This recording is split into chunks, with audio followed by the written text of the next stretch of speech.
I, I love the heraldry. We actually have horns blowing for the one and only Kobe Bryant. He's having a great time at the Olympics, perhaps. Well, definitely his last Olympics as a U.S. representative. Ben Cohen has checked in on Kobe, but Kobe is checking in on us because he is the most active Facebook page for any Olympian in the U.S. right now. 13.6 million followers. Right. Why should we care about Kobe? This is the third segment I've done on him in the last 2 weeks. He's great. Why should we care about Kobe Bryant on Facebook? I think Kobe's the most fascinating, if not Olympian, certainly the most fascinating guy on Team USA. And these Olympics, you've probably talked about. They've been the Twitter Olympics. Team USA has turned them into the Instagram Olympics. They're tweeting and Instagramming photos all the time.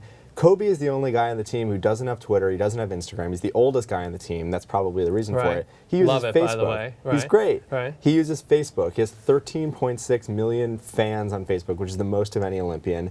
And since he's been in London, he's been sharing photos and writing these long 3-4 paragraph, really earnest, like funny missives from London. So Ben, tell us what's on the mind of Kobe and what is he talks about typing? People he meets. Like he's really, you could tell, like he's a really competitive guy. He sort of is inspired by being around all these guys all the time. He talks about taking his kids to Michael Phelps' last race so that they wouldn't just hear from dad how how much hard work pays off. And when Kobe is like this ferocious, fascinating guy. When you think of him as dad, it's kind of a strange thing. He talks about the Ukrainian pole vaulter Sergei Bubka, the legendary. He's of course the best pole vaulter in world history. Right. Yes. It was really Kobe just reminding us who he is. But it's we've talked about how athletes are showing different sides of themselves, and Kobe hasn't really done that so much until being in London. And it's really funny to watch. I think what is fascinating, just as someone who is enjoying the Olympics, is to see people who live in